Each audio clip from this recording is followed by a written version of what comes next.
back to Christ, Coffee, and Conspiracy. We are Sheri and Leigh Ann, and we're so happy that you're here with us. Today, we are going to put our focus onto the amendments of the Constitution. How many of you, raise your hands because we can't see you, but we just want you to raise your hands. How many of you know what all of the amendments actually say? Now, how we're going to do this is Sheri is going to read all of the amendments because she has them sitting in front of her, and we're going to put most of our focus on the Second Amendment. However, we will probably talk about a few of the others on a brief space of time. So sit back, relax, and let's become constitutionally educated together. So I think one of the main things too is to remember that these, when they were written by people who actually were following the Bible, and that's what they utilized, and they have stood the test of time. So remember that these are your God-given rights, okay?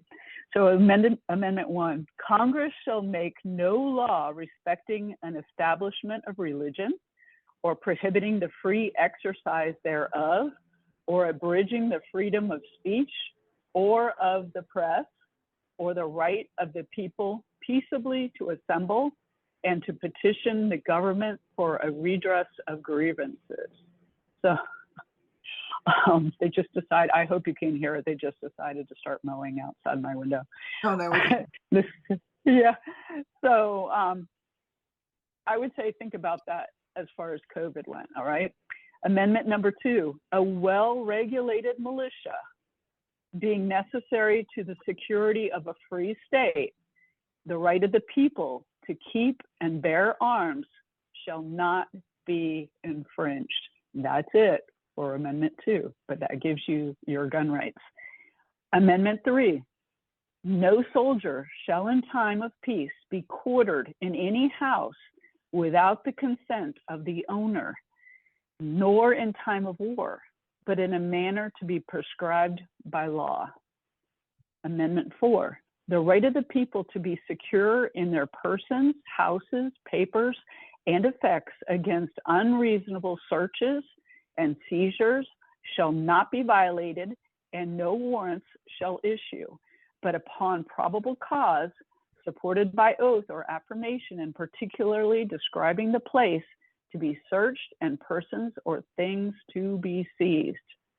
I question you to think about President Trump and Mar-a-Lago. Amendment 5, no person shall be held to answer for a capital or infamous crime unless on a presentment or indictment of a grand jury, except in cases arising in the land or naval forces or in a militia when in actual service in time of war or public danger, nor shall be compelled in any criminal case to be a witness against himself, nor be deprived of life, liberty, or property without due process of law, nor shall private property be taken for public use without just compensation. Amendment 6, in all criminal prosecutions, the accused shall enjoy the right to a speedy and public trial by an impartial jury of the state and district wherein the crime shall have been committed, which district shall have been previously ascertained by law, and to be informed of the nature and cause of the accusation, to be confronted with the witnesses against him, to have compulsory process for obtaining witnesses in his favor, and to have the assistance of counsel for his defense. All right, I want you to think about the J6 people, because some of them still have not been tried, all right? They're sitting in a gulag. Yep. Amendment 7, in suits at common law, where the value and controversy shall exceed $20, the right of trial by jury shall be preserved, and no fact tried by a jury shall be otherwise re-examined in any court of the United States and according to the rules of common law.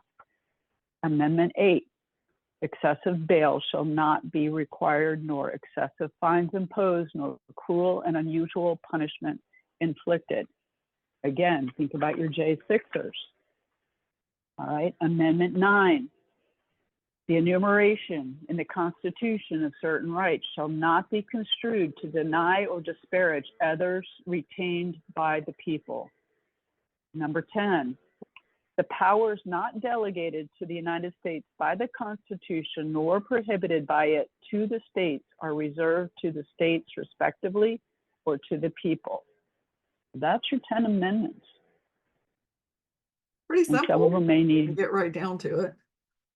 yeah, they're simple, and they're, you know, you may need more context around some of them as well. And, you know, if anybody has questions about any particular ones, I've gone through a couple Constitution classes. I'm not saying by any means am I an expert, but I can research what we learned in those classes to kind of help with some of those amendments. So, but yeah, I think Amendment 2 is pretty cut and dry. Yeah. As explained, or as I understand it, you are allowed to keep and bear arms. Mm-hmm. They don't tell you what you can carry or not carry, right? Mm-hmm. You can have a cannon in your front yard if you want it. Seriously, you are.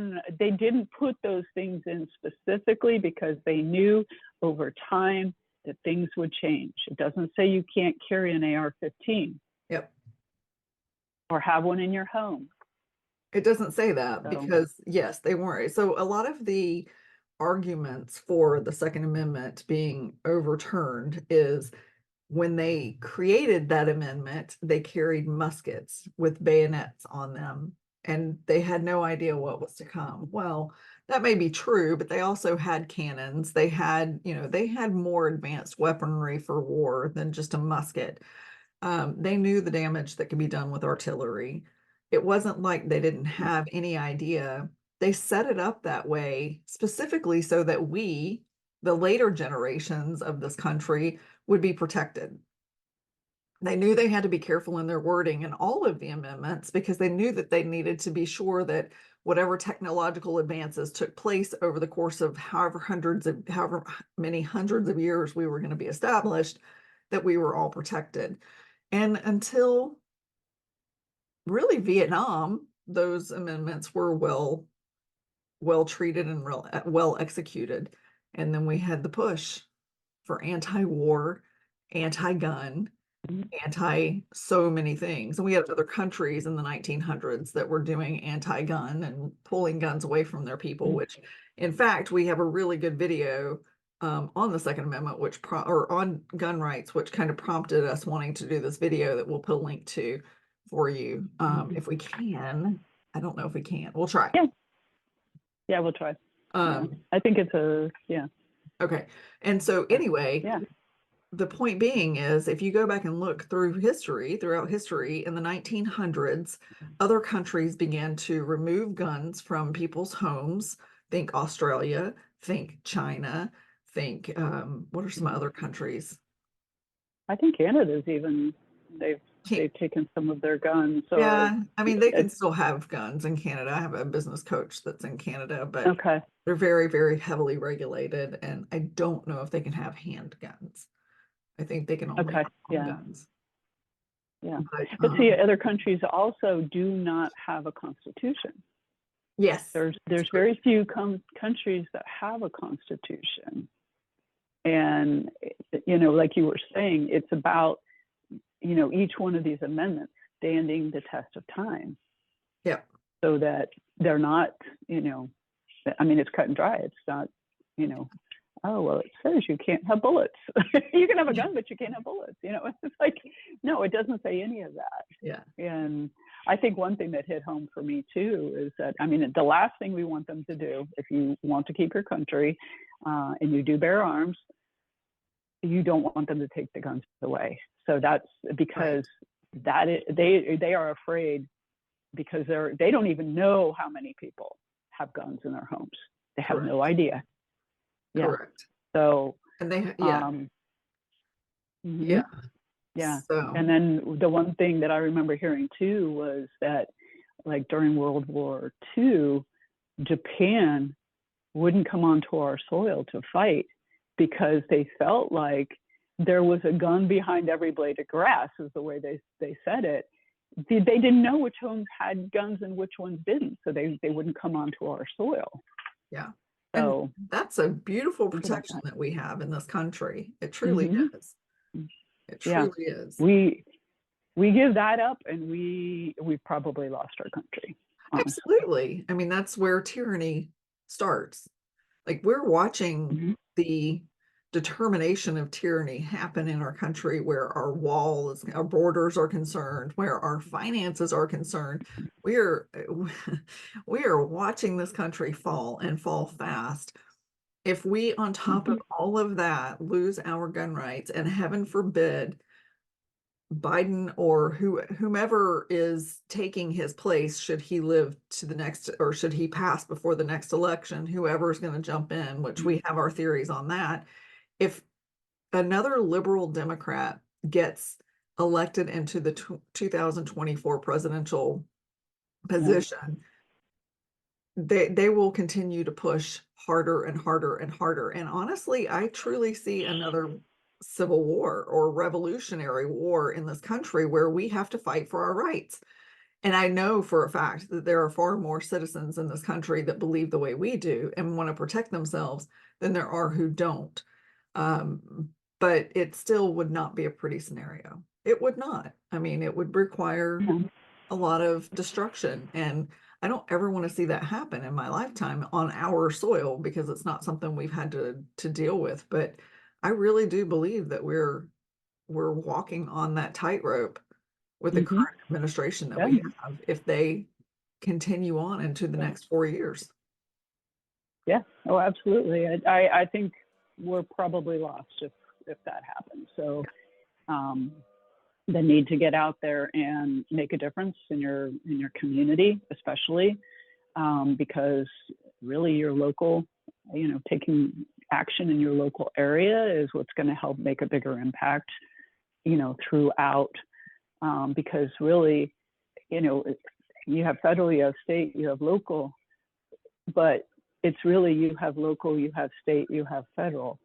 It's the local that has more authority than the state, and they can take their, they can push back and follow the Constitution and not allow some of these things. Like we've got the WHO treaty that's trying to come down. Well, that is a total violation of our amendment rights. It's total violation. And if the federal government is pushing that down, then we've got an issue, with whether your state is going to, protect you or not, because that's, we've elected these people to protect us, Yeah. and we're already seeing they're not at the federal level for sure.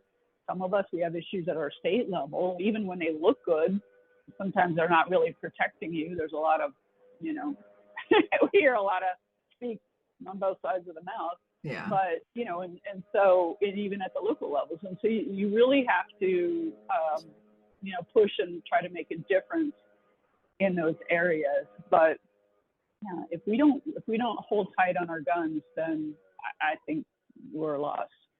And the other thing I was going to say, they're blowing right outside the window. So I hope I can't hear the blower, but it's not drowning you out. Okay, good. Apologize for that.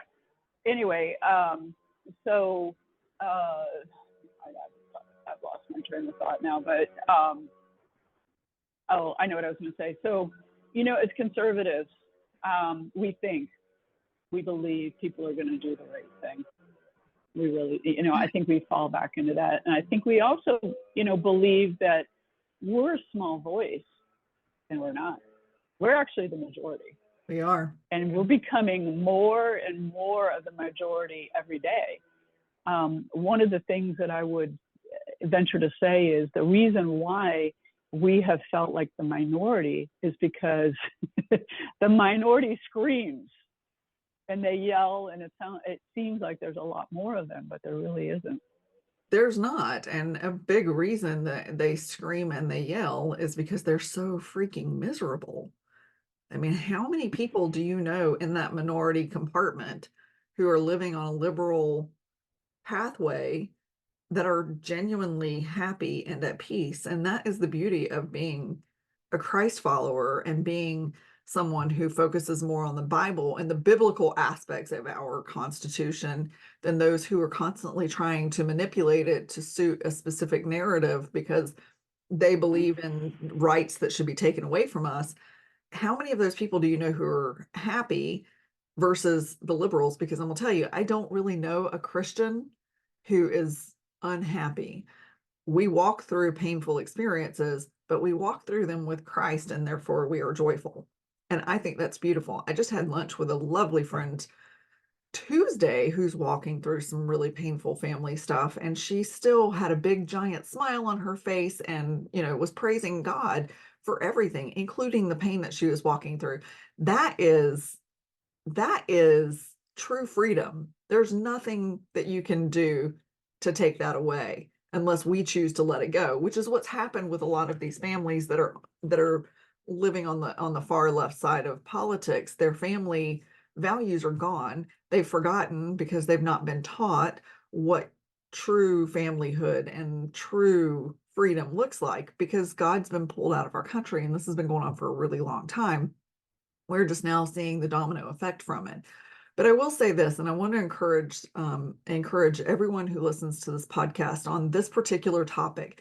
We put the word conspiracy in our podcast title because we truly believe that we are living in a very conspiratorial world. We believe that there are a lot of government conspiracies. We believe that there are a lot of just overarching conspiracies. And we enjoy researching that, and we enjoy discussing that, and we enjoy pointing these things out to you. But I also know a lot of conspiracy theorists believe that because the government is so conspiratorial, we need to not support them. We need to not even be involved. We need to not worry about voting. We need to be completely distrusting. And while, yes, we have to be very discerning in who we trust and whether you can trust anybody or not, we have to be discerning in who we would want to support in our government.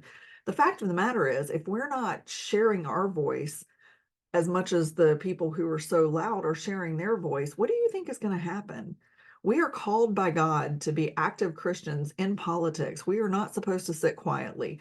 And if you are one of the conspiracy theorists that watch this podcast and you see this episode and you go, I don't want anything to do with any of that, then you are just as guilty as anybody else who is not participating, because without a voice, we are nothing. We have a voice for a reason.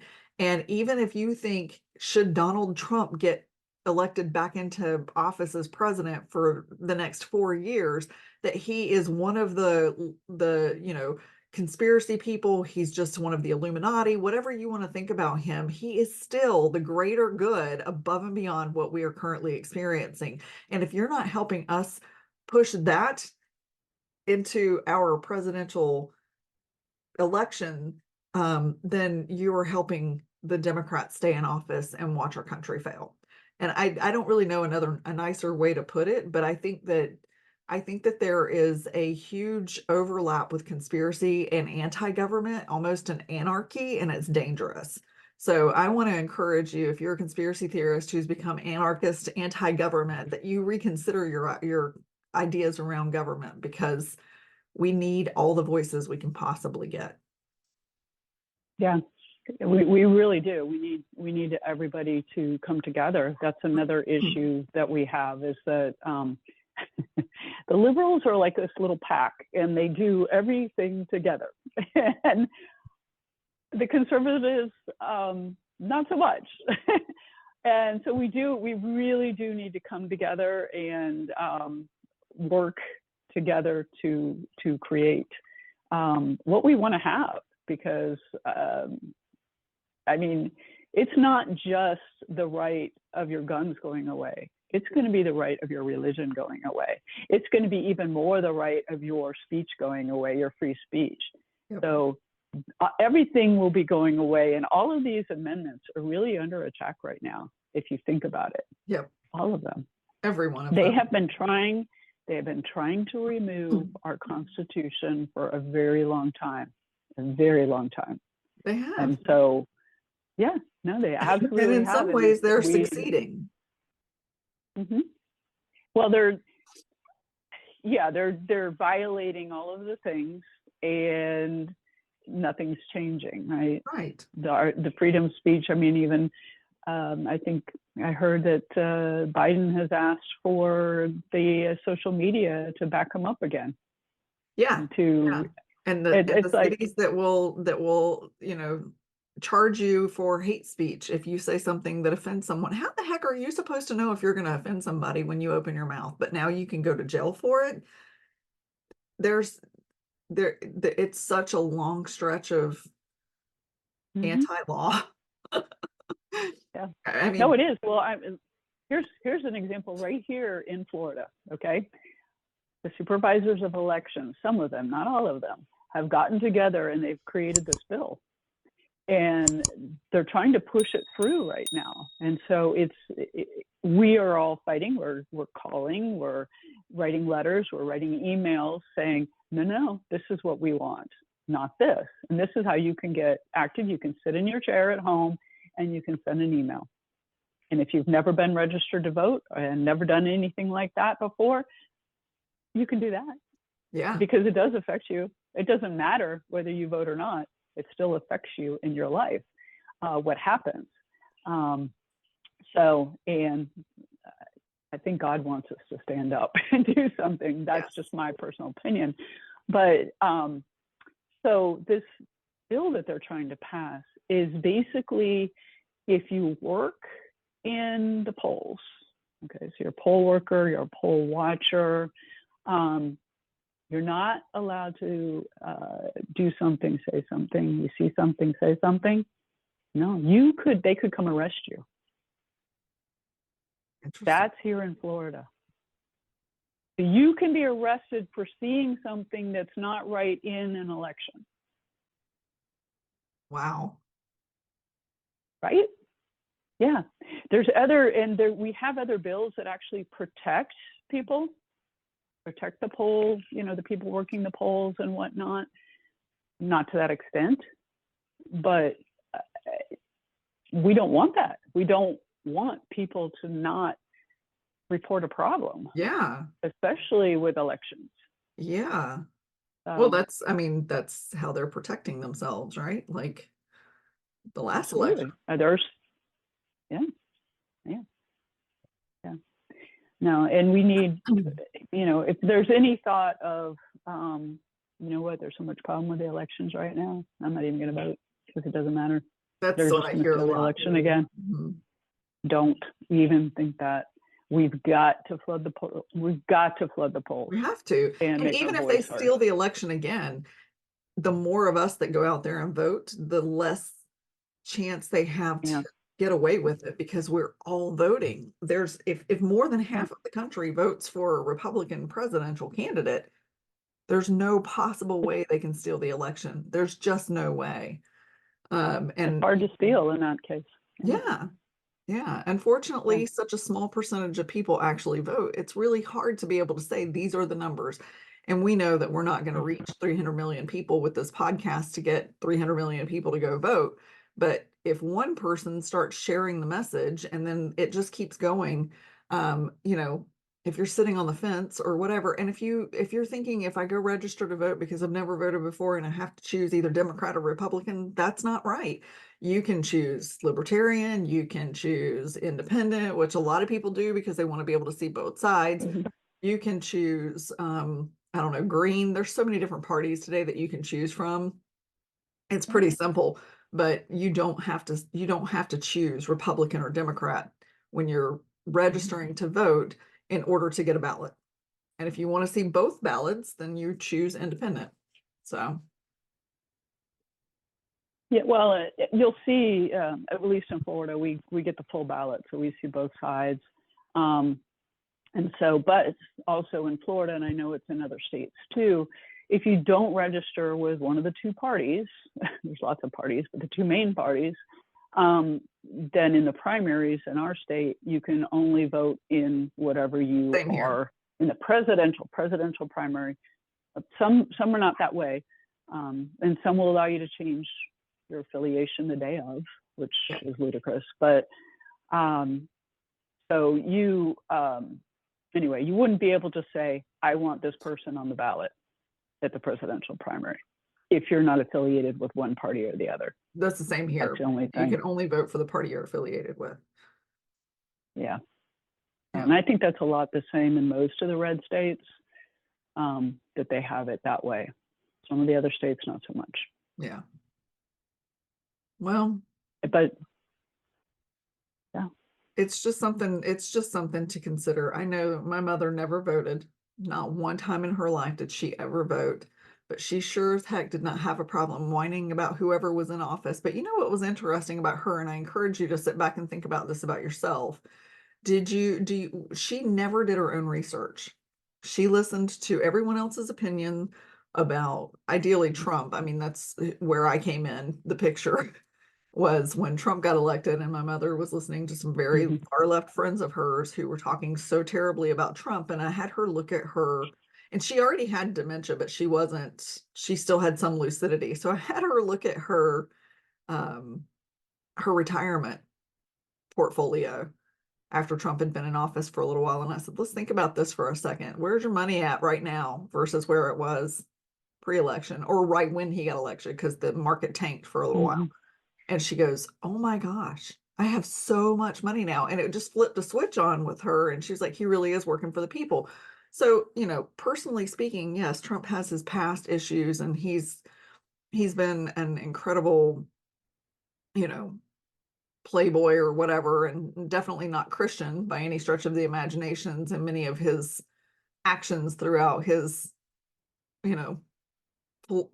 business life, whatever, however you want to look at him. But the point being is, one thing he did do, no matter what organizations he's involved in, whether he's a demon-loving Illuminati, one thing he did do was follow the Christian conservative path in his presidency and bring this country back to some semblance of strength and a good economy. And he really fought for what the people wanted in lieu of what the politicians wanted, which is why he was so hated in government. So think about that for a second. Someone who is completely hated, they are going out of their way to keep him from getting back in office. Why? Why are they making such a public mockery of this man to do everything they can to keep him from becoming president again? What is he doing that's not in their agenda? Pretty much everything. The only thing that I will discredit him for is pushing the expedition of that COVID shot. That's my one big complaint about him, was expediting that COVID shot. Yeah. Well, I mean, if you want to say anything about that COVID shot and what he did, I have a couple things to say on it. One, if a COVID shot wasn't pushed before he left office, we would have been sitting in our houses for 10 years while they tested the vaccine, because that's how long, and they told us that's how long it's going to take to get it out. So we actually pushed through all of that a lot quicker. Now, he also did not endorse the vaccine per se. Okay. He did not tell you to take it. You had your choice. Okay. Okay. So you did have a choice. And if you had done research, which we always recommend you do, yes, then, maybe, you would, if you did take it, you would have chosen not to. Well, see there. I don't know. Sheri knows more about it than I did, because I just heard what I heard and followed it instead of paying attention to the facts. Well, those are just some of the things that I had seen also. I don't know. He was only in office for a very short time when that vaccine was, or true. Vaccine, because it's a jab, when it was being created or whatever. And so I think his intention is get it out as fast as possible. And they told him that,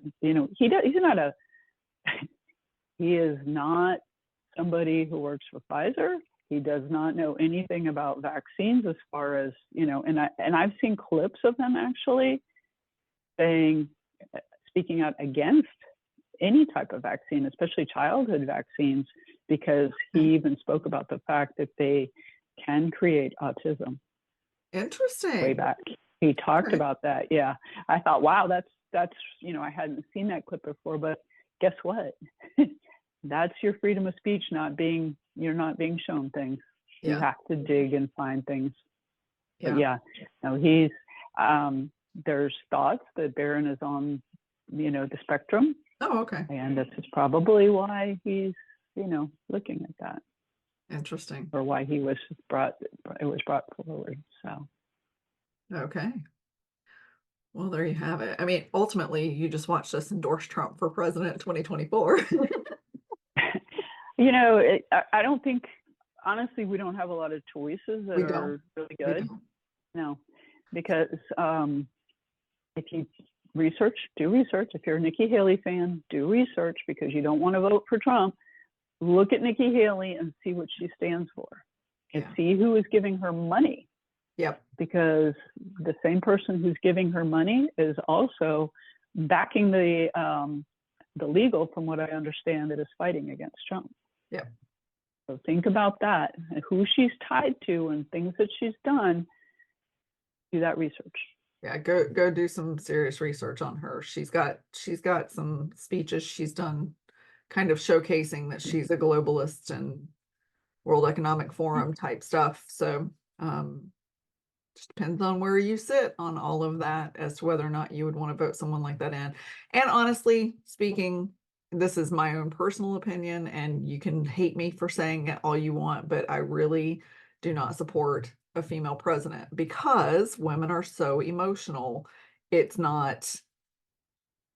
a hard place for a woman to be, where those types of decisions around military, around children, have to be made. Men are just less emotionally attached to things. My own personal opinion. You can hate me for saying it, but it's what I believe. Kind of like, I don't believe a woman should be on the pulpit, but the Bible clearly says that. So anyway. Yeah, I would say the right woman has not come along yet. So who knows? There may be a right woman that does come along at some point. We don't know, but yeah, yeah, we'll see. But definitely not her. What was I going to say? Oh, I know what I was going to say. Two sides of the coin. I know both of the current presidential elective men are old, but also keep in mind that the Supreme, or the special counsel, just publicly announced that Joe Biden was senile.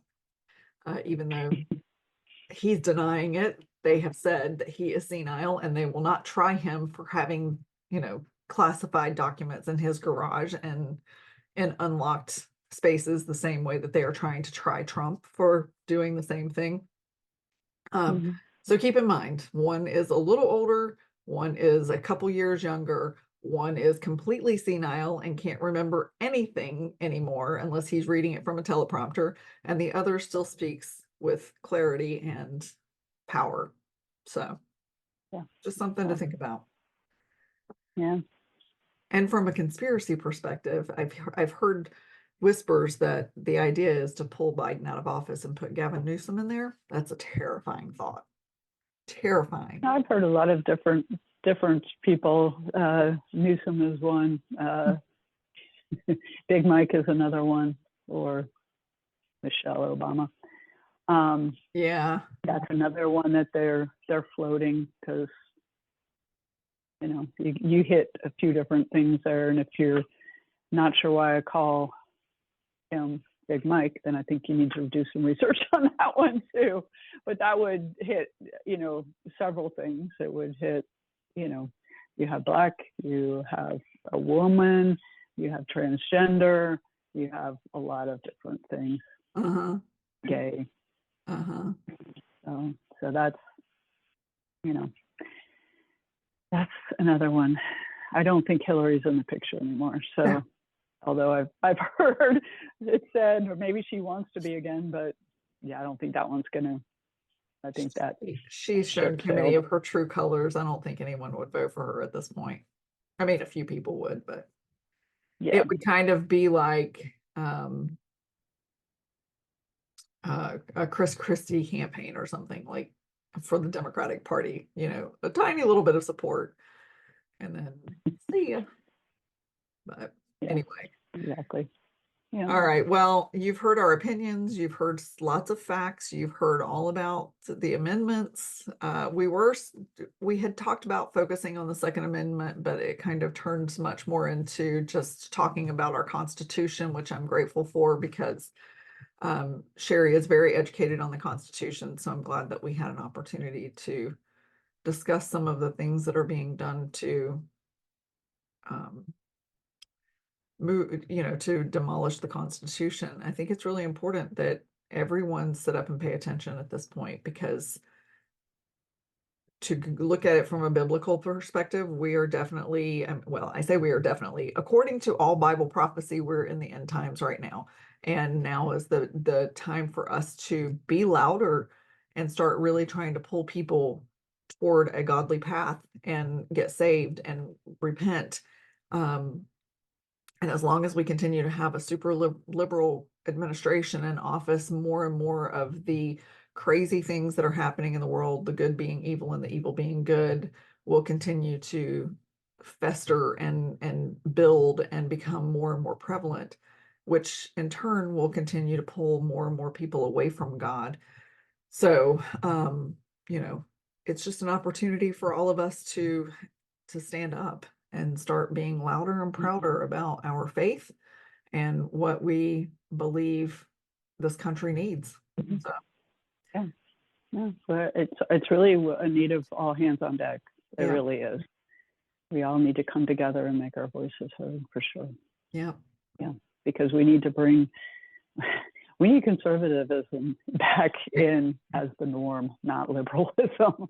yeah, And it creates anxiety. absolutely. Absolutely. If you don't, we might not be at war with guns and boots on the ground in this country, on our soil, but we are definitely at war with our consciousness, our spirituality, and our constitutional rights. So it's important. Mm-hmm. Yeah, and I would say it's a time where we have to make a decision. We have to make a choice. What side are we on? And when you make no choice, you've made a choice. Yeah. Honestly. And if you're not getting off the couch and making a choice, then you have chosen. And you're not fighting for the good of the people, honestly. Yeah. Absolutely. So please come join us. Please come join us. Jump in the fight with us. We invite you. All right. Well, thanks so much for tuning in. Please, again, share this with anybody that you think could use a little lesson in constitutional rights, and, vote your conscience. That's what my pastor says all the time. You have to vote your conscience. What does your conscience tell you is better for this country? So, we're probably going to do a lot more between now and November, constitutional style election podcasts, because this is a very critical time in our country. So if this is not the type of subject that you want to hear, I encourage you to look at our headlines or at the title of each podcast before you listen. But if it is something that you want to listen to, Sheri is highly educated in politics, specifically Florida politics, but also constitutional politics. And she is a huge activist and advocate for her local government, and pays very good attention to what's going on nationwide as well. I am a lot less informed than she is, but working on my information. So as we progress through this year, we hopefully will both be able to bring you a lot of valuable information. So let us know. Let us know if there's a specific political topic that you would like for us to cover to help bring awareness, because that's what we're here for. In the meantime, we hope that you will reconsider any anti-government conspiracy theories that you might have and join us, and we will see you next week. Have a great week. Bye, everybody.